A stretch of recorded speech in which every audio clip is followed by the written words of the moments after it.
Doctor Sudhanshu Trivedi.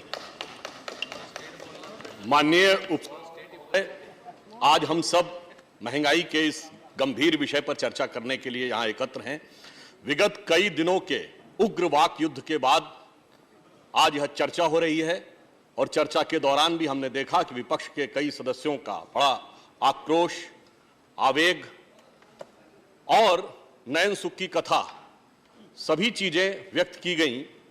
परंतु अभी कुछ देर पूर्व जो एक दृश्य सदन में दिखा था कि जब ऐसा लगा था कि वो नयन को सुख देने वाला नहीं था कि जब विपक्ष की लगभग सारी सीटें खाली नजर आ रही थीं, परंतु अच्छा हुआ कि विपक्ष ने अपनी जगह पहचान ली और समय रहते हुए आंशिक उसकी भरपाई कर दी।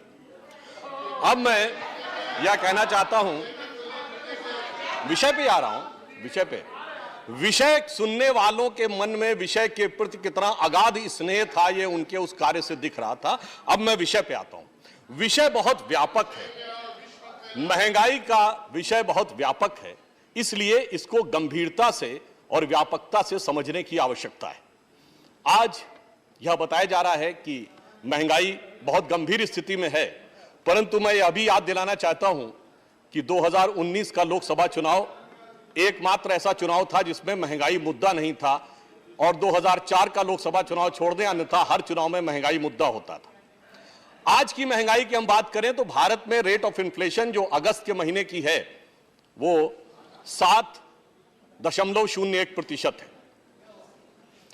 अब यदि हमें महंगाई को पूरी तरह समझना है तो थोड़ा इसको व्यापक रूप से समझना होगा। मैं अपने विपक्ष के सदस्यों से कहूंगा कि वो जरा इस बात पर मुलाहिजा फरमाएंगे कि इस समय विश्व में महंगाई की दर में इटली में 7.9% है, जर्मनी में 7.5% है, कनाडा में 8.1% है, यूरोपियन यूनियन में 8.9% है, यूएन में 9. सोर्स के साथ बोलूंगा, बिल्कुल जर्मनी में, यूएस में 9.1%, ब्रिटेन में 9.4%, Why are you wasting your energies? Spain में 10.8%.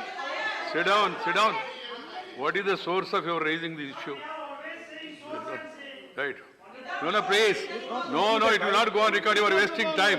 We have hardly 36 minutes time. Let me complete the sentence, sir. And China में 2.5% है। चाइना में इसलिए कम है क्योंकि उनके कंज्यूमर प्राइस इंडेक्स का जो क्राइटेरिया है, जिसमें उन्होंने फूड और क्लोथिंग को ज्यादा महत्व दे रखा है, and the source is south China morning post, उन्होंने अपनी रिपोर्ट में इस बात को दर्ज किया है। अब आप आइए महंगाई की दर। आज ये कोई मुश्किल बात नहीं है कि पूरे दुनिया के देशों में महंगाई की दर क्या है, जाके चेक कर लीजिए। भारत की महंगाई की दर 7% है। दुनिया में 63 देश ऐसे हैं जहां महंगाई की दर 10% से ऊपर है। इतना ही नहीं है, कुछ देशों में 50%, 100% और कुछ देशों में 200% भी महंगाई की रेट है। इसके बावजूद हमारे देश में 7% महंगाई की रेट है। महंगाई है, मैं इससे इनकार नहीं करता हूं, परंतु अब मैं आपको और भी सोर्स के साथ बताता हूं। समस्या सिर्फ इतनी ही व्यापक नहीं है, इसकी व्यापकता पे ध्यान दीजिए। विश्व की सबसे बड़ी अर्थव्यवस्था अमेरिका, उसमें पहली बार अपना स्ट्रेटेजिक ऑयल रिजर्व खोला in order to curtail inflation, and the source is 23 November 2021 White House की प्रेस रिलीज। कभी बताइए आपको ज्ञात इतिहास में ध्यान हो, बहुत बड़े बड़े विद्वान ज्ञाता लोग हैं हमारे विपक्ष में, जब उन्हें याद हो कि अमेरिका ने महंगाई को नियंत्रित करने के लिए अपना स्ट्रेटेजिक ऑयल रिजर्व खोला हो, और उस खोलने के बाद कितना अंतर आया है। अमेरिका के एनर्जी डिपार्टमेंट की प्रेस रिलीज 26 जुलाई 2022, वो ये कहती है कि स्ट्रेटेजिक ऑयल रिजर्व खोलने के बाद भी 40 सेंट पर गैलन ही कम हुआ है। यानी समस्या कितनी व्यापक और गहरी है, उसे समझने के लिए यह आवश्यकता। बिल्कुल साहब टू द पॉइंट बोल रहे हैं, जब आप बात करने का प्रयास करते हैं तो समस्या कितनी व्यापक है उसको समझने का प्रयास करिए। समस्या सब्जेक्ट है महंगाई, और महंगाई की बात मैं यह भी कह रहा हूं, हमारे विपक्ष के सबसे प्रमुख नेता ने जिस धरती से जाके ज्ञान दिया था, उस धरती पे 9.4% है ब्रिटेन में। ये बताइए, वहां से जाके महंगाई की बात की थी। हम विषय पे बात कर रहे हैं, और इसलिए विषय पे बात कर रहे हैं चूंकि आपने वहीं से जाकर महंगाई के बारे में सबसे पहले बताया। अब मैं यह भी बताता हूं कि विश्व में महंगाई की यह समस्या सिर्फ इतनी नहीं है, हम सब ने, जी हम बिल्कुल बता रहे हैं, ये रिकॉर्ड में नहीं जाएगा। दुनिया में ही, देश में नहीं दुनिया में भी क्या स्थिति है समझने की जरूरत है। आप हमारे मकान की मजबूती की बात कर रहे हैं तो जलजले पर भी नजर डालिए। और चाइना के अंदर भी मीडिया में यह रिपोर्ट है कि कितने बैंक जिन्होंने अपना डिफॉल्ट कर दिया पेमेंट, उसका तो लोकसभा में वित्त मंत्री महोदया ने विवरण दिया है। ह्यूनान प्रोविंस में यह भी रिपोर्ट है कि बैंकों के बाहर टैंक लगाने पड़े। यानी यह स्थिति है विश्व में चारों तरफ अर्थव्यवस्था की। और समस्या सिर्फ इतनी नहीं है, आज यह कहा जा रहा है कि हम लोग मंदी की तरफ जा रहे हैं। महंगाई से बड़ा विषय सभापति महोदय मंदी का है, और इस पर फिर सोर्स के साथ बोल रहा हूं, ब्लूमबर्ग की पूरी दुनिया के भारत सहित देशों के बारे में मंदी की रिपोर्ट भी उपलब्ध है, जिसके अनुसार इस समय अमेरिका के मंदी में जाने की संभावना है 38%, यूरोपियन यूनियन की है 50%, चीन की है 20%, ऑस्ट्रेलिया की है 20% और साउथ कोरिया और जापान की है 25%। अरे सुनिए तो, अरे आप पूरी बात, सभापति महोदय देखिए, मैं ये चाहूंगा कि सब लोग शांति से सुने तो बेहतर बात रहती है। सभी के लिए ये मेरा सूचना है। अब मैं आ रहा हूं के बारे में कमेंट मत करिए। अब ब्लूमबर्ग के अनुसार भारत की अर्थव्यवस्था को मंदी में जाने की संभावना है 0%। विषय पे आ रहा हूं, इसलिए मैं कहना चाह रहा हूं, मैं क्यों विषय बता रहा था, अरे हमारी हालत तो वो है कि समुद्र में सुनामी आई हुई है, अगल बगल के जहाज पलटे गिरे जा रहे हैं, हमारा कैप्टन कितनी सावधानी के साथ जहाज को लेकर आगे जा रहा है, और ये कह रहे हैं कि अगल बगल के पलटते जहाजों को मत देखो, हमारे जहाज पे आते हुए हिचकोले को देखो। तो मैं कहना चाहूंगा कि हमारे प्रधानमंत्री मोदी जी तो इस प्रकार की परिस्थितियों के आदी रहे हैं। विपक्ष चाहे जितनी भी कांटे बिछाता रहे और कितनी विपरीत परिस्थितियां हो, मैं उनके लिए एक पंक्ति कहना चाहूंगा कि वह पथ क्या, पथिक कुशलता क्या, जो पथ में बिखरे शूल न हो, और नाविक की धैर्य परीक्षा क्या, जो धाराएं प्रतिकूल न हो। तो इस प्रतिकूल धारा में हम अपनी अर्थव्यवस्था को कैसे ले जा रहे हैं। अब अगली बात आती है, डॉलर के मुकाबले रुपए की वैल्यू कम हो रही है। डॉलर के मुकाबले रुपए की वैल्यू क्यों कम हो रही है और वास्तविकता में रुपए की स्थिति क्या है, यह भी मैं आपको बताना चाहता हूं कि इस समय प्रकाश जी ने इस विषय का थोड़ा सा जिक्र किया कि चाइना की करेंसी के मुकाबले रुपया स्थिर है, येन के मुकाबले रुपया बेहतर हुआ है, स्टर्लिंग पाउंड के मुकाबले स्थिर है, और यूरो के मुकाबले थोड़ा इंप्रूव किया है। तो सिर्फ अमेरिका केंद्रित मानसिकता से थोड़ा बाहर आइए और उसके बाद भी आपको दिखेगा कि वास्तविकता क्या है।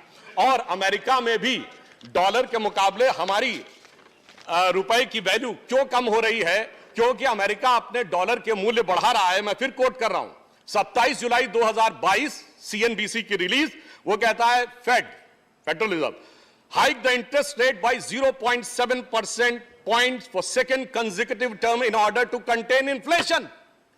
वो अपनी महंगाई को बचाने के लिए लगातार दूसरी बार 0.7% पॉइंट की बढ़ोतरी कर रहे हैं। इस कारण से डॉलर के मूल्य में आपको यह अंतर नजर आ रहा है। इसीलिए येन हो या यूरो हो या स्टर्लिंग हो, वो अंतर नहीं नजर आता है। अब भारत में हमने क्या किया, मोदी जी के नेतृत्व में निर्मला जी जो काम कर रही हैं, हमारी स्थिति क्यों बेहतर है उसका भी मैं कारण बताना चाहता हूं। कारण यह है कि हमारे यहां महंगाई और विकास दर दोनों संतुलित इसलिए हैं कि हम विश्व की बड़ी अर्थव्यवस्थाओं में एकमात्र बड़ी अर्थव्यवस्था है जिसका डेट टू जीडीपी रेशियो सबसे कम है। बाकी सभी अर्थव्यवस्थाओं का डेट टू जीडीपी रेशियो 100% से ऊपर। और इतना ही नहीं, महंगाई को नियंत्रित करने के लिए जरूरी था कि हमारे पूरी अर्थव्यवस्था की मजबूत आधार हो, और उस मजबूत आधार के लिए द इकोनॉमिस्ट जिन्होंने कोट करते हुए भारत के बारे में लिखा है कि 5 प्रमुख कारण रहे जिसकी वजह से भारत इस परिस्थिति में भी महंगाई और रिसेशन के दौर में नहीं जा पा रहा है। पहला कारण उन्होंने बताया कि सिंगल मार्केट हमने क्रिएट की, यानी जीएसटी। दूसरा बताया गया कि expansion of industry but with a shift towards renewable energy, और सोलर एनर्जी से लेकर हाइड्रोजन एनर्जी तक के लिए क्या हो रहा है वो हमें सबको पता है।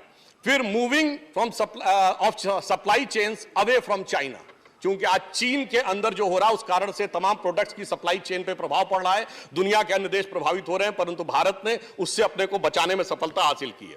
And the prominent use of IT, जो हमने आईटी का यूज किया है, जनधन मोबाइल, इस कारण से भी काफी हद तक गतिशीलता बनी हुई है।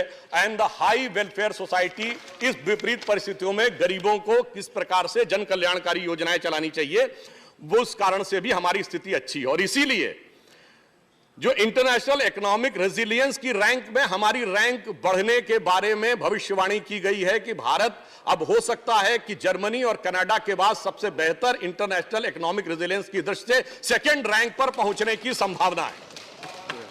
और इस कारण से क्या है, रामसू जी आपका टाइम समाप्त हो रहा है। मुझे तो 15 मिनट बताया गया, नहीं, बताया है हमको 10 मिनट्स इसमें दिया। तो मैं अपने प्लीज अच्छा, अब उसके बाद भी मैं बताना चाहता हूं, मैं 2-3 मिनट और लूंगा। 2-3 मिनट नहीं है, 1 मिनट, 5 मिनट देने में मुझे कोई आपत्ति नहीं, मगर सबका time except BJP and Congress almost सबका समय समाप्त हो चुका है। कुछ पार्टी ने सुबह नाम नहीं दे पाया, वो लोग अभी नाम दे रहे हैं, तो इसको 1-1 मिनट दियो तो भी उसमें में समय लगेगा। हमारे पूर्ववर्ती वक्ता ने समय से पहले समाप्त कर दिया। ऐसे नहीं भाई, तो भैरव साहब है इसे। खैर, उसके बाद भी मैं कहना चाहता हूं, मैं जल्दी समाप्त करने का प्रयास करता हूं सर। उसके बाद भी हमारा फॉरेन, आप समर्थमान है, प्रयास करने की जरूरत नहीं जी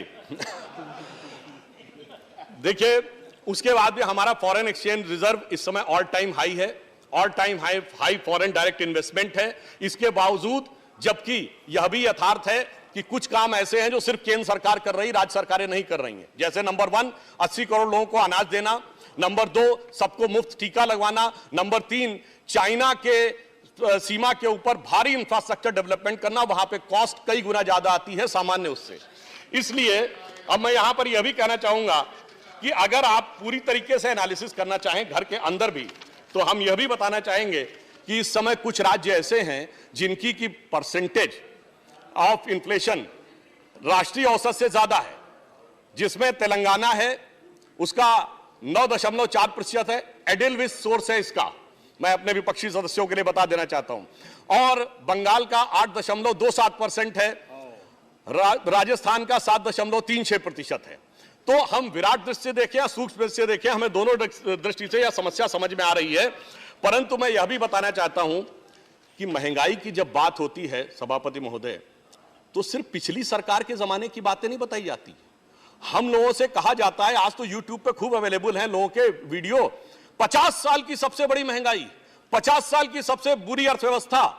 मुझे याद आता है सभापति महोदय, हम 2022 में हैं, ठीक 50 साल पहले 1972 में आज है रेट ऑफ ग्रोथ 8.5%, और उस समय क्या थी, -0.55%। और इतना ही नहीं था, याद करिए उस समय रेट ऑफ इन्फ्लेशन कितनी थी, 16%, 28% की रेट ऑफ इन्फ्लेशन। 91 में सोना गिरवी रखा गया, कहते हैं उससे बुरी स्थिति थी।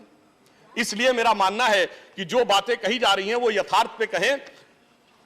मैं समराइज करते हुए कहना चाहूंगा, महंगाई को लेकर कितनी शिद्दत है हमारे विरोधियों में, हमें ध्यान आता है। अभी कुछ दिन पहले कांग्रेस पार्टी की तरफ से एक प्रेस कॉन्फ्रेंस हुई जिसमें जिक्र किया गया कि 1 साल पहले जयपुर में एक रैली की थी महंगाई के लिए, मगर उस रैली में महत्वपूर्ण बात यह है कि कांग्रेस के चिर युवा नेता ने 10 मिनट हिंदू बनाम हिंदुत्व पर भाषण दिया था।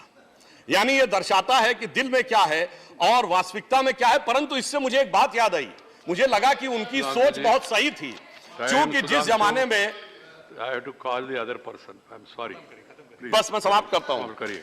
बस 2 लाइनें समाप्त कर रहा हूं। जिस जमाने में, याद करिए, जब उनकी सरकार थी तो रेट ऑफ ग्रोथ 2% थी, जिसको मजाक बनाया जाता था, हम लोगों का कहा जाता था ये 2% हिंदू ग्रोथ रेट है, और अब 8.5% है, ये हिंदुत्व की ग्रोथ रेट है।